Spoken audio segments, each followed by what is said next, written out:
Gracias, muy buenas tardes. Vamos a orar a nuestro Dios primero. Padre bendito, Padre generoso, Padre bondadoso, cuidador de cada uno de nosotros, Señor. Te pido en esta ocasión muy especial, Padre bendito, por mi tía. Tú sabes, Señor, que se encuentra delicada de salud. Tú sabes, Padre bendito, que ella te ama. Tú sabes también que su hija te ama, Señor.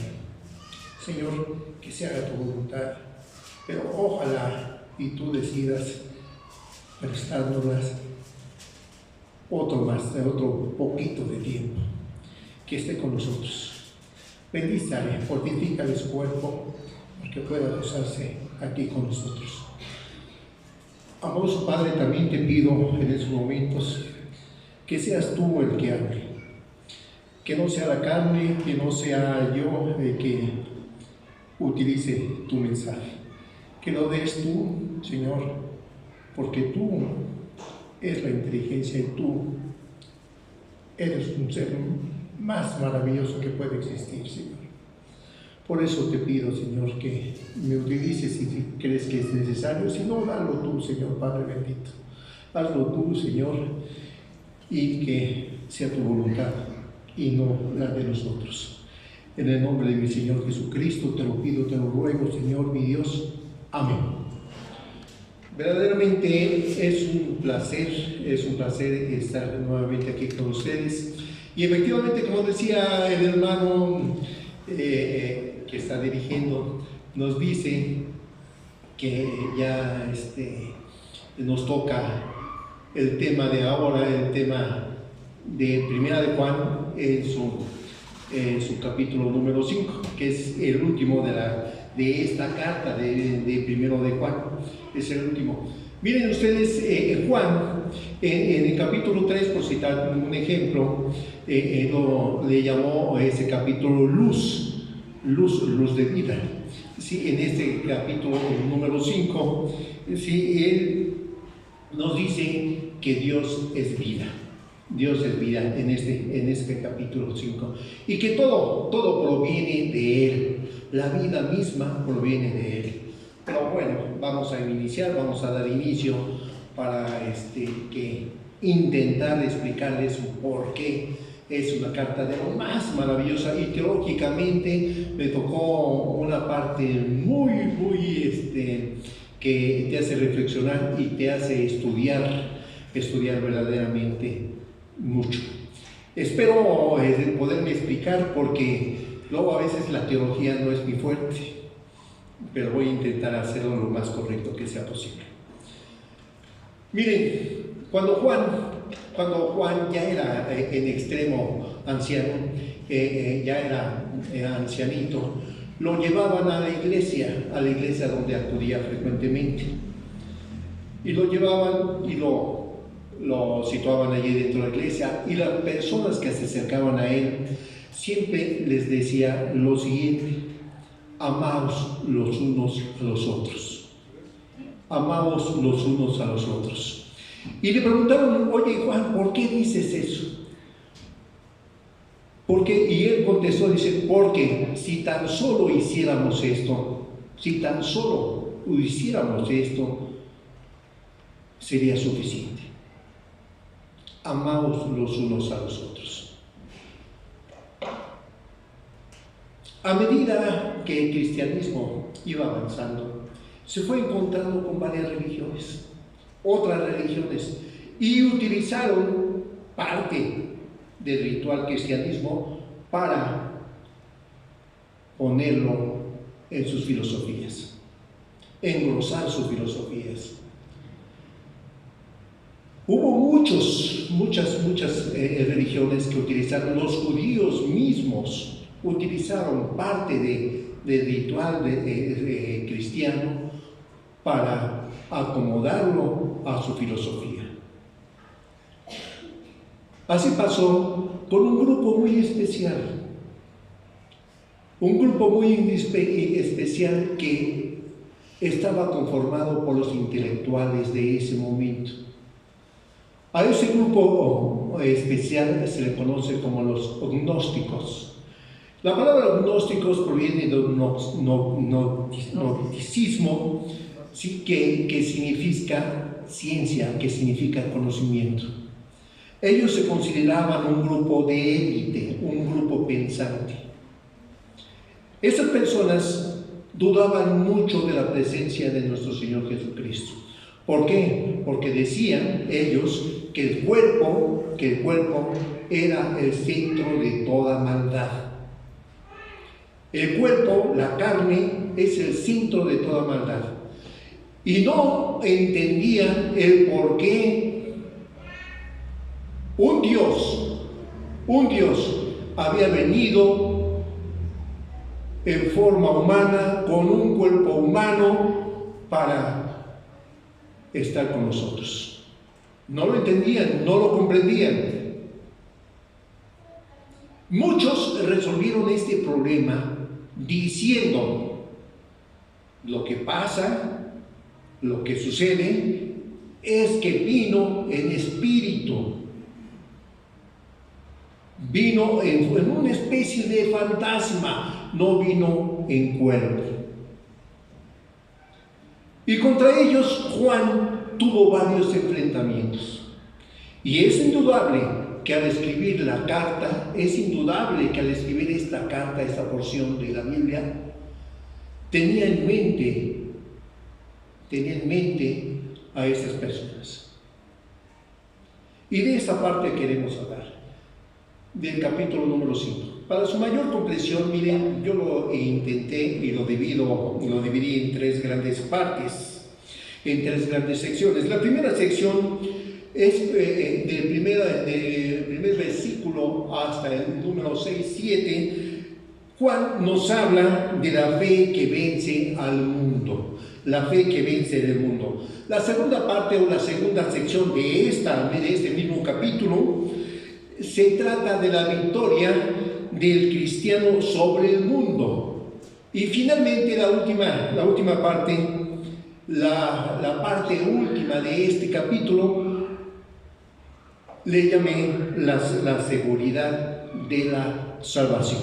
Luego entonces, para su mayor entendimiento, mayor comprensión, dividimos pues este capítulo, esta porción que me tocó a mí, este capítulo número 5, en tres grandes secciones. Decíamos, la primera habla de la fe que vence al mundo, la segunda, la victoria del cristiano sobre el mundo, la tercera, la seguridad de la salvación. Miren ustedes, cuando yo tenía 16 años, ya saben que todos los adolescentes a esa época somos ruidosos y somos sumamente molestosos. La verdad es, afortunadamente la inmensa mayoría que está aquí presente ya pasaron por ellos, y algunos ya en casa tienen adolescentes y se van a dar cuenta perfectamente que ser adolescente es ser problemático y ser bien ruidoso. Salíamos de la escuela, yo recuerdo tenía 16 años, salimos de la escuela, y como todos los chamacos que salen en bolita, encuentran a 2 o 3 muchachos y lo primero que hace uno es molestarlos. No se diga las chicas, pues también las molestábamos. Y efectivamente un día de ellos, saliendo de la escuela, haciendo maldades, siendo ruidosos, caminábamos por una calle, de repente se me acercó un señor. Me entregó un folletito, me dijo, recuerdo perfectamente sus palabras como si hubiera sido ayer, me dice: Dios me mandó que yo te entregara esto. Me dejó intrigado, porque muy pocos dicen que Dios los mandó. Pero agarré yo el papelito, lo doblé y lo guardé en la bolsa de mi camisa, no le hice caso. Y ahí continuamos haciendo maldades. Pasó. En la noche, ya a la hora de acostarse, pues te desnudas, quitas la camisa, la cuelgas, y me di cuenta que tenía yo ahí doblado el papelito que me habían entregado. ¿Qué decía el papelito? decía, los hijos nacidos de Dios no son pecadores. No les gusta. ¿A qué se refería? Me intrigó tanto que empecé a leerlo. Y efectivamente Juan da una explicación muy bonita acerca de los hijos nacidos de Dios. Me intrigó, lo guardé y por ahí lo tengo todavía como recuerdo. Juan nos invita a vivir en la fe. Juan nos dice que todo aquel que cree que Jesús es el Cristo es nacido de Dios.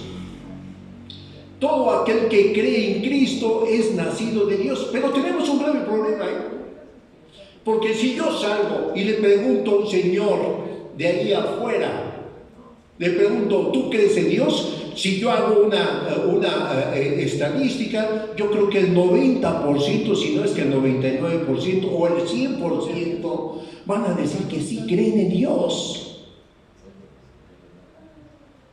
Cualquier persona que vaya creyendo, que vaya pasando, ¿crees en Jesucristo? Van a decir que sí. Creen en Jesucristo. Te van a comentar que sí creen en Dios. Pero miren, la pregunta es, ¿será ese Señor nacido de Dios? Miren ustedes, la palabra creer significa considerar que algo es cierto. Implica confianza. Me explico. ¿Por qué nosotros creemos en nuestro Señor Jesucristo? Porque tenemos confianza en Él. ¿Por qué oramos a Cristo? Porque creemos en Él. Esto significa que primero creemos y después generamos fe en nuestro Señor Jesucristo. Primero creemos y luego, después de creer, proviene la fe. Pero para poder creer en Cristo tenemos que leer el manual que Cristo nos dejó, que es la Biblia. Para poder creer en Cristo tenemos que amar, dice Juan, a todos nuestros hermanos. Para poder creer en Cristo debemos ser fieles seguidores de su doctrina. Y la pregunta es, una persona que va pasando por ahí, ¿cree en Cristo? ¿Cree o obedece los preceptos de Cristo? ¿O en su defecto tiene una relación con nuestro Señor Jesucristo? Yo les digo que no tiene ninguna relación. Ellos creen en algo que aparentemente su intuición les dice que es Dios, porque así se lo han enseñado la cultura mexicana. Ellos creen en un Cristo que formó la cultura mexicana. No creen en el Cristo que está plasmado en este libro. No creen en Cristo porque no tienen una relación con nuestro Señor Jesucristo. No lo conocen. ¿Cómo puedo yo creer que Cristo es mi Dios si no lo conozco? ¿Cómo puedo creer en algo, en sus doctrinas, en sus mensajes, en sus mandamientos si no lo conozco? Luego entonces, ellos sí creen, pero como dicta la cultura popular mexicana. Nosotros hay una gran diferencia. Nosotros somos nacidos de Dios porque nosotros creemos en Él. Tenemos fe en nuestro Señor Jesucristo y creemos en la Biblia. Fíjense, hace como 6 meses que empezó ya el frío, la última vez que empezó el frío, en diciembre más o menos por ahí, por esa época, que son como 6 meses. Sí. Vi una niña cargando a su hermanito. Su hermanito estaba igual de grande que él. Creo que la diferencia pues, era como 5 centímetros, pero lo iba cargando así, bien fuerte. Y le pregunté, oye hija, ¿estás cargando este grandulón? ¿No te es difícil? Se rió y con felicidad me dice, no, porque es mi hermanito. Fíjense que para un cristiano, los mandamientos que ha creado Dios para nosotros los cristianos, para alguno podrá creer que es muy difícil, pero para nosotros no.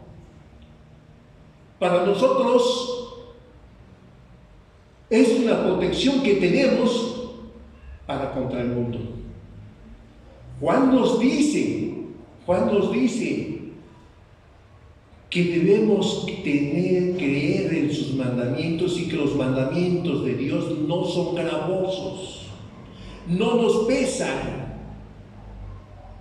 Y como esa niña que iba cargando a su hermanito, que cuando lo soltó sintió felicidad y gozo y alegría por haber cumplido con su hermanito, también nos pasa lo mismo.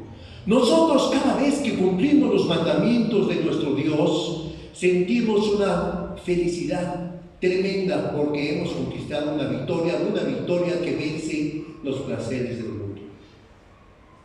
Y ese gozo solamente lo tienen los cristianos, nadie más. Por eso Juan nos dice que los mandamientos de nuestro Señor no son pesados. No son pesados. Los mandamientos de nuestro Dios no son gravosos. Luego entonces, si tú y yo somos verdaderos creyentes, debemos cumplir con 3 condiciones. Primero, que amamos a nuestro Dios. Segundo, que la Biblia es un estándar de vida que Dios nos ha regalado, que Dios nos ha otorgado. Por eso nosotros escuchamos siempre que dice, ser cristianos es un estilo de vida. Y ese estilo de vida se encuentra plasmado en este libro maravilloso. Somos diferentes porque vivimos diferentes a lo que vive el mundo. Somos diferentes porque a nosotros no nos complace vivir como vive el mundo. Somos diferentes porque Dios nos dicta la forma de vivir. Luego entonces, amamos a Dios y tenemos un estilo de vida plasmado en este estupendo libro, en este libro que es la verdad de nuestro Dios. Tercero, Juan nos dice, para ser un verdadero creyente debemos amarnos los unos a los otros. ¿Y quiénes son entonces los hijos de Dios? ¿Quiénes son los nacidos de Dios? Son aquellas personas que han aceptado a nuestro Señor Jesucristo en su corazón y, como Nicodemo, fueron ¿qué cosa? Cambiados inmediatamente. Fueron transformados. Tal vez el trajín del día a día hace que se nos olvida que nosotros somos salvos. El trajín del día a día se nos olvida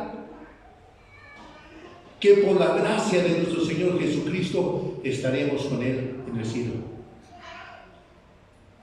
Se nos olvida por el quehacer del día a día que amamos a nuestro Dios. Pero siempre Dios nos da una oportunidad. Siempre Dios está dispuesto a comunicarse con nosotros. Siempre Dios y siempre nosotros vamos a tener la oportunidad de comunicarnos comunicarnos con Él en el momento que nosotros queramos. ¿A través de qué? A través de la oración. Y Juan nos dice, Dios escucha todas las oraciones, todas. Así que no te dé temor, no te dé desconfianza al orar a nuestro Dios, que no sientas pena por orar, que tú no me puedes decir a mí, es que yo no sé orar. Claro que sí puedes, y sabes orar, claro que sí lo puedes hacer. Tú tienes el don de platicar con tu padre, con tu madre secular, pero también tienes el don entonces de platicar con tu Padre Celestial como lo haces con tu papá y tu mamá. Igual. Todo en el nombre de nuestro Señor Jesucristo. Dios nos da esa oportunidad que día a día nosotros podemos comunicarnos con Él. Es cierto que el trajín día a día hace que nosotros olvidemos muchas veces esta parte. Es cierto, y lo entiendo perfectamente, pero también es cierto que el Espíritu que mora en mí me recuerda, hoy no te has comunicado con tu Padre Celestial. Que algunos allá afuera del mundo le llaman conciencia, yo le llamo Espíritu de Dios, me recuerda y me dice, hoy no has orado, no le has comentado nada de lo que te ha sucedido a tu Padre. Y lo podemos hacer en cualquier momento, en cualquier instante que ustedes quieran, en el momento que ustedes elijan. Juan nos dice, no te preocupes, ¿por qué? Porque Dios siempre va a estar dispuesto a escucharte, siempre. Pero también Juan nos dice de un problema muy fuerte, y muy fuerte en el aspecto teológico. Nos dice que hay pecados que no son perdonados y hay pecados que sí son perdonados. Y recordé que yo tenía una frase que algún día se lo dije al pastor: el que inocentemente peca, inocentemente se condena. Pero Juan nos dice que no es cierto. Juan nos dice que hay pecados simples, sencillos que son fáciles de ser perdonados. Y aunque sabemos que todo pecado tenemos que recurrir a nuestro Señor Jesucristo en busca del arrepentimiento, siempre lo tenemos que hacer para perdón de nuestros pecados. Luego entonces pareciera que hay una contradicción. Por ejemplo, si nosotros buscamos Romanos, por favor, si son tan amables, Romanos 3:23.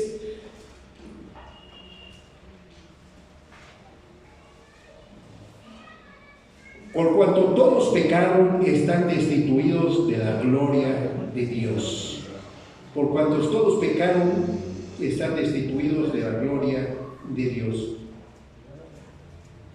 Pero si nosotros lo comparamos ahora con 1 de Juan 5:17, por favor, dice: toda injusticia es pecado, pero hay pecado no de muerte. Pero hay pecado no de muerte. Entonces la pregunta es, bueno, Juan me estaba diciendo que no hay pecados más sencillos, que sí son perdonados, y Romanos me dice que no, a ver, aguas, todos los pecados son condenados. Y pareciera ser que ahí hay un choque entre pecado y pecado. ¿No es cierto? Sin embargo, si nosotros empezamos a estudiar el término del pecado, lo podemos agrupar en dos grandes grupos. Primer grupo, la rebelión deliberada contra Dios, la cual no hay perdón. Este es un grupo en la cual no hay perdón. Esto significa que si nosotros pecamos deliberadamente, jamás vamos a tener, ¿qué cosa? Perdón.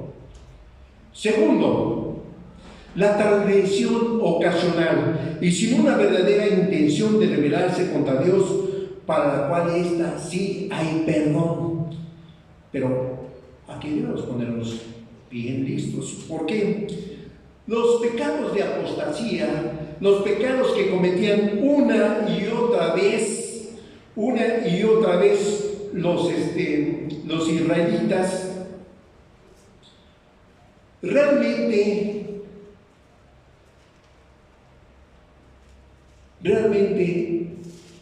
lo hicieron porque no sabían que estaban pecando. Yo les digo que no, porque deliberadamente muchas veces pecaron contra nuestro Dios.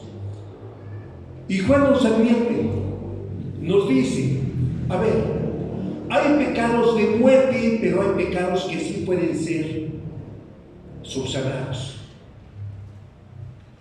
Y para ello tienes que recurrir a nuestro Señor Jesucristo en busca de tu arrepentimiento y de tu pecado.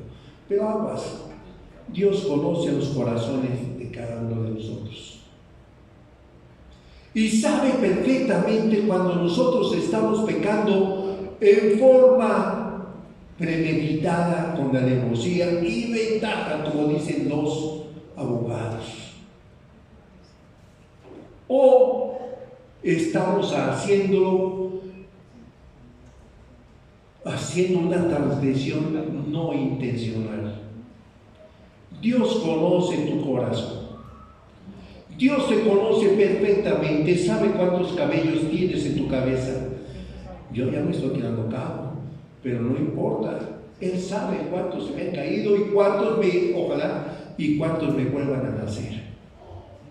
Pero la verdad es que Dios nos conoce perfectamente y Dios es santísimo, no admite el pecado.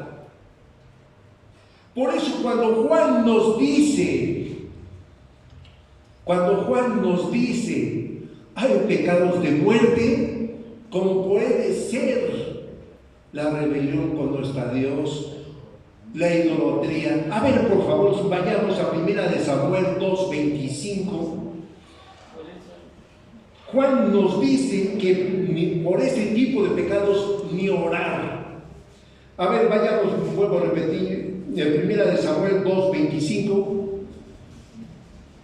dice lo siguiente: si pecare el hombre contra el hombre, los jueces le juzgarán, mas si alguno pecare contra Jehová, ¿quién rogará por él? ¿Quién va a pedir por él, por una persona que peca deliberadamente? ¿Quién va a pedir a nuestro Dios por una persona que en su corazón lleva la maldad? La pregunta es, Juan nos dice que por ellos ni oremos. Juan nos ruega y nos dice, ni te acerques con ellos, no convivas con ellos, apártate de ellos, es más, ni siquiera ores por ellos. A ver, vayamos a Jeremías 7:16, por favor, si son tan amables. Tú, pues, no crees por este pueblo, ni levantes por ellos clamor ni oración, ni me ruegues, porque no te oiré. Dios escucha todas las oraciones, claro que las escucha. Todas las oraciones, claro que todas las escucha. Todas las escucha, pero no todas las contesta. Dios escucha todas las oraciones y cuidado, cuidado. Yo les decía otra vez que no vayamos a caer en esa parte donde nosotros consideremos a Dios como una de esas maquinitas donde venden chicharrones, refrescos, etc. Metemos la monedita y amochoramos y ¡sí! Sale el producto que pedimos. Dios no es así. Claro que escucha nuestras oraciones. Claro que te escucha. Y de acuerdo a su voluntad será su respuesta. siempre pensando que Él tiene lo mejor para ti. Juan nos alerta con aquellas personas que pecan en forma deliberada, con aquellas personas que tienen la maldad en su corazón. ¿Saben ustedes que el término diablo es división? ¿Divisor? Es división. Cuando los gnósticos hablaban en contra de la iglesia que en ese momento se estaba formando, Juan los enfrentó porque sabía perfectamente que esas personas no solo dividían a la iglesia, sino que llevaban una doctrina falsa. Por eso Dios nos alerta y nos dice: cuidado, si alguien intenta dividir la iglesia, y la iglesia que es el cuerpo de Cristo, si alguien quiere dividir el cuerpo de Cristo, por ellos ni siquiera ores. Por aquellas personas que llevan una doctrina falsa, que traen una doctrina que no es de Cristo, que no es de Dios, por ellos ni siquiera ores. Y cuidado con ellos, porque Dios nos dice: mía es la venganza, yo pagaré. Cualquier persona que intente dividir el cuerpo de Cristo es un diablo. Es una persona que es tentada por el diablo como lo fue Judas. Dios no permite eso. Juan nos alerta de esto y nos dice: por ellos ni siquiera ores. ¿Para qué? No vale la pena. No vale la pena. No te sacrifiques por ellos. ¿Para qué? No pidas a Dios por ellos. No tiene caso. Miren ustedes, hay veces que las palabras son muy duras. Hay veces que es necesario hablar con esta verdad. Hay veces que cuando nosotros leemos estas cartas, nos damos cuenta de muchas cosas. Por ejemplo, Juan utilizaba muchas simbologías para hablar de la vida de nuestro Señor Jesucristo. Juan dijo: hay 3 aspectos que dan testimonio de Cristo: el agua, la sangre y el espíritu. Les explico. ¿Por qué el agua? Porque con agua nuestro Señor Jesucristo fue bautizado. Sangre. ¿Por qué sangre? Porque nuestro Señor Jesucristo derramó su sangre por cada uno de nosotros. Espíritu, porque siempre fue lleno, siempre el Espíritu Santo acompañó a mi Señor Jesucristo desde siempre, Y había un grupo, una élite de pseudo intelectuales que cuestionaban esto una y otra vez. Pero Juan nos alertó. Ellos no consideraban que nuestro Señor Jesucristo había venido en cuerpo físico. Ellos no consideraban que Cristo había sufrido como tú y como yo. Él sintió hambre, Él sintió frío, Él sintió desesperación, Él lloró, Él se sintió a gusto. Todos los sentimientos que el ser humano tiene, Él los vivió. Él los sintió. Todos los sentimientos que tú tienes, Él los vivió. Pero la pregunta es: ¿por qué? Y miren que no soy gnóstico. Pero la pregunta es: ¿por qué? ¿Por qué Dios tendría que haber sufrido todos esos sentimientos? Y solamente hay una simple y sencilla contestación. Porque si Él conocía perfectamente el dolor como tú vives el dolor, sin duda, que cuando estuviera sentado a la diestra de Dios Padre, iba a poder juzgarte correctamente y decir: no, mira, Austremento sufrió esto, vivió esto, tenle compasión. Porque Él conoce el dolor. Él conoció perfectamente todos los tipos de dolor que tú te puedas imaginar. Él lloró. Él se sintió a gusto. Él sintió hambre, sintió frío. Él abrigó todos los sentimientos que un ser humano puede tener. Y él mismo dijo: un buen juez por su casa empieza. Por eso, yo les digo: quien peque deliberadamente en contra de nuestro Dios, por eso ni siquiera orar. Por aquellas personas que algunas veces todos vamos a pecar, todos. Usted cree en Dios, yo también creo en Dios. Los demonios creen y tiemblan. Ustedes creen, yo también creo, pero ¿qué creen? Vamos a pecar. Pero para ello tenemos un abogado justo que está sentado a la diestra de Dios Padre, que va a interceder por mí, por esos pecados sencillos que nosotros cometemos. No así cuando nos rebelamos deliberadamente en contra de nuestro Dios. Dios te conoce perfectamente. Dios sabe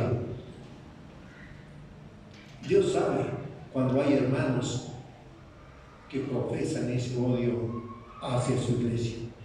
Dios sabe perfectamente cuando hay hermanos que intentan dividir a su iglesia. Lo sabe perfectamente. Hace rato estábamos escuchando allí con los varones acerca de la rebelión. Cuando nos rebelamos en contra de nuestro Dios. Y es un estudio, ojalá y todos pudieran ir, incluso hasta los jóvenes. No importa que no sean adultos, vayan, van a aprender mucho.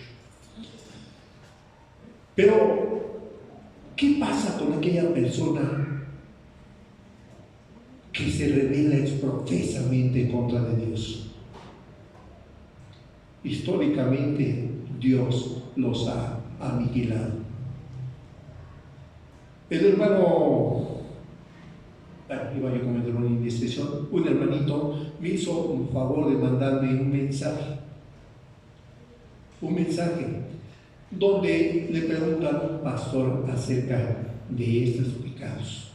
Y él argumenta y dice que aquellas personas que conocieron a Cristo, sin duda,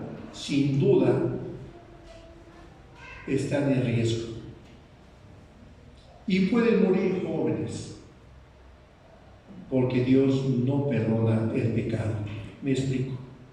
En la época de Juan había una persona que conoció a la iglesia donde iba Juan. Su nombre se llamaba Cerinto. E incluso hay una filosofía de los no sé cómo se pronuncia, Cerintos, donde ellos tienen como su máximo líder a Cerinto. Cerinto conoció perfectamente la doctrina del cristiano. Lo conoció perfectamente.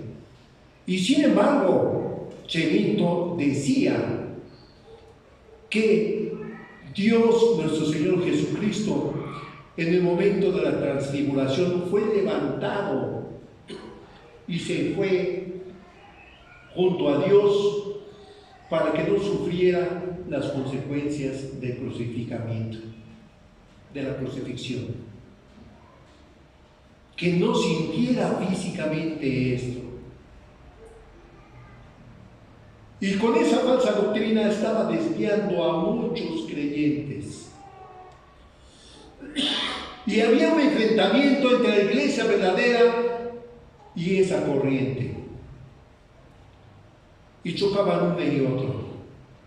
Cerinto era un instrumento de Satanás para poder dividir su iglesia.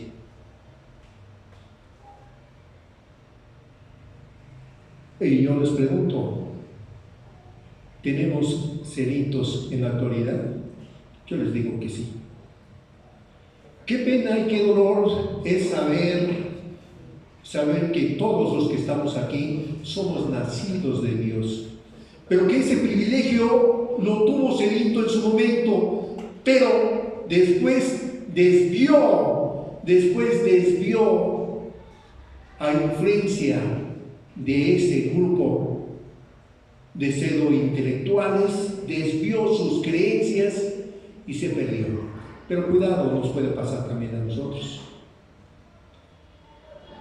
Veía un recorte de un periódico del Universal que decía, apenas la semana pasada, ni siquiera hace mucho tiempo, que decía que hay un evangélico que está cambiando la palabra de Dios, las Sagradas Escrituras, por frases que se escuchen más bonitas. Cuando Dios, si no has leído Apocalipsis, en el último versículo, en el último capítulo, Apocalipsis 22, Dios nos prohíbe tajantemente que no quitemos ni una tilde ni una coma siquiera de la palabra de nuestro Dios. Y al igual que Cerito, que conocía la palabra de Dios, podemos perder el privilegio de ser hijos de Dios. Juan nos dice: los que son nacidos de Dios creen en Jesucristo, creen en sus palabras, creen en sus mandamientos, pero también nos alerta y nos dice: cuidado con las falsas doctrinas. Miren ustedes, hay algo muy grave, pero muy grave, muy grave. Cuando yo no creo en una persona, no creo en sus palabras, no creo en sus acciones, no creo en nada de él, todas las cosas que haga él para mí van a ser una mentira. No lo voy a creer. Y sus acciones que hagan, aunque sea en beneficio mío, les voy a decir: es un mentiroso. Cuando nosotros no creemos en Jesucristo, cuando nosotros no creemos en su palabra, cuando nosotros desdeñamos su palabra,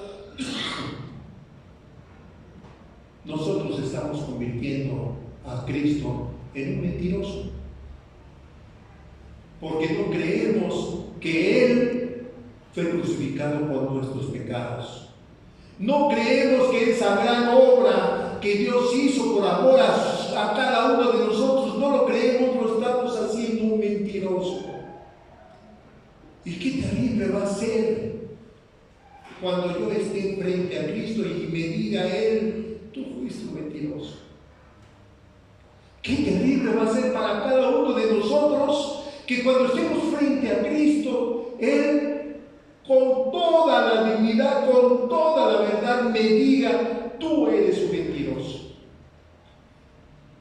Y lo que es peor, me hiciste ante los ojos de los demás ser un mentiroso.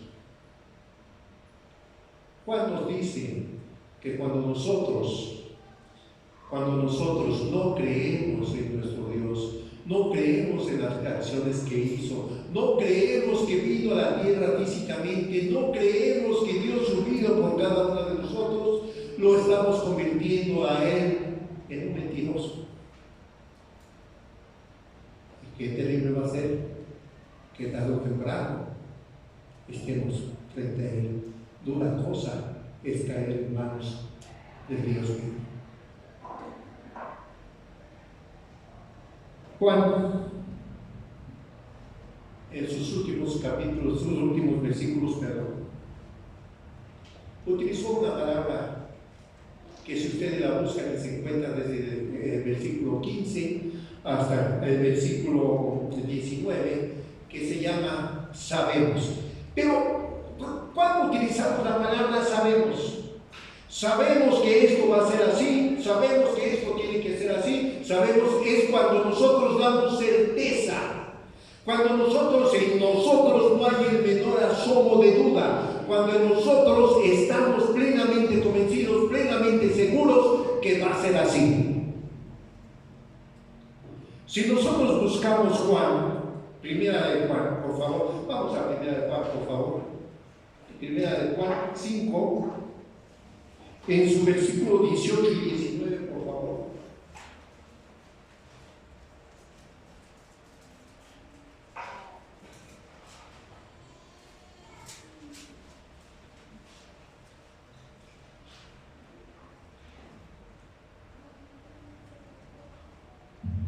Sabemos, miren, si se dan cuenta que la palabra sabemos inicia en el versículo 18, continúa en el versículo 19, en el versículo 20 también, pero vean lo que dice: sabemos que todo aquel que ha nacido de Dios no practica el pecado, pues aquel que fue engendrado por Dios le guarda y el maligno no le toca. Sabemos que somos de Dios y el mundo entero está bajo el maligno. Sabemos que el Hijo de Dios ha venido y nos ha dado entendimiento.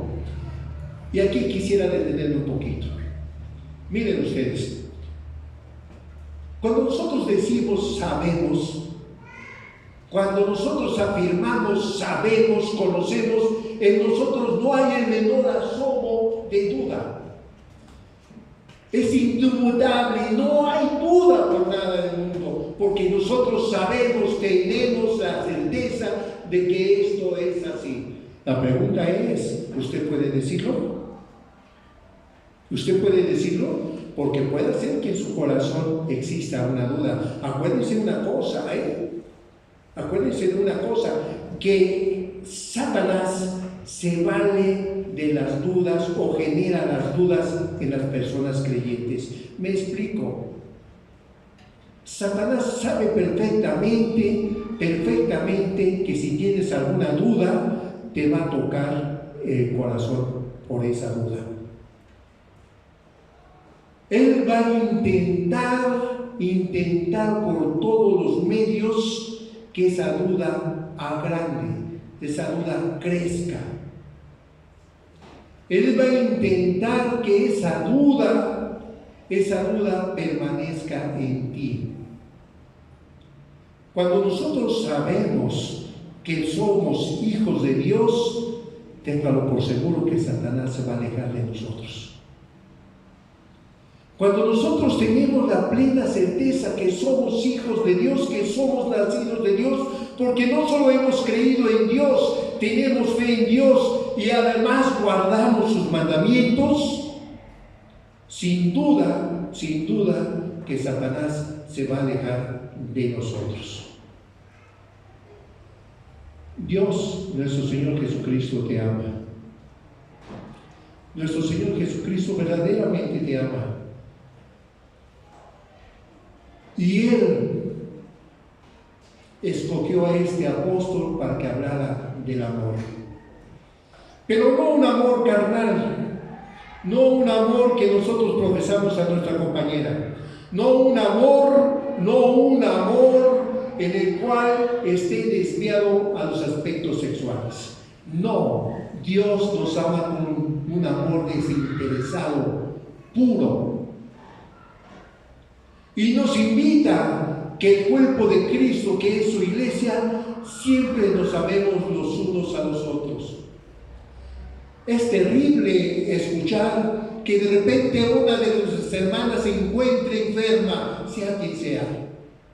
Es terrible saber que de repente un hermano ya no está con nosotros, porque a lo mejor partió con nuestro Dios. Y sin embargo lo extrañamos. Y sin embargo ansiamos su plática. Miren ustedes, va a haber un momento en que todos estemos reunidos en la presencia con nuestro Señor Jesucristo. Va a haber un momento donde yo voy a identificar al hermano Alejandro. Va a haber un momento en donde yo voy a identificar al hermano Miguel, a todos los hermanos, y habrá felicidad en nosotros. porque hemos comprobado primeramente que somos hijos de Dios, nacidos de Dios. Yo puedo afirmarles, yo puedo decirles concretamente, y con eso quisiera yo terminar. Sabemos perfectamente que somos hijos de Dios, lo sabemos y lo conocemos, y sabemos que esa es la razón de por qué estamos aquí. Sabemos que por eso vamos a festejar el gran sacrificio que hizo nuestro Señor Jesucristo un día de ahora. Sabemos que esos privilegios solamente los tienen los hijos que son nacidos de Dios. Lo sabemos con certeza. No hay el menor asomo de duda en cada uno de nosotros. Estamos convencidos de ellos. Por eso damos gracias a nuestro Dios, porque ese amor nadie lo tiene más que los hijos de Dios. Allá ellos también se creen hijos de Dios, pero no son hijos de Dios. No son hijos de Dios. Ellos son hijos de la cultura popular mexicana. Ellos dicen ser hijos de Dios porque intuyen que Dios está con ellos. Pero la verdad es que no es cierto. La verdad es que no es cierto. Solamente los hijos nacidos de Dios somos los verdaderos hijos de Dios. Y en ese sentido, créanme que debieran sentirse complacidos, felices por ser hijos de Dios. Y si somos hijos de Dios, somos un pueblo único. Que Dios nos bendiga y que nos dé la oportunidad de seguir hablando de la palabra de Dios. Gracias, muchísimas gracias.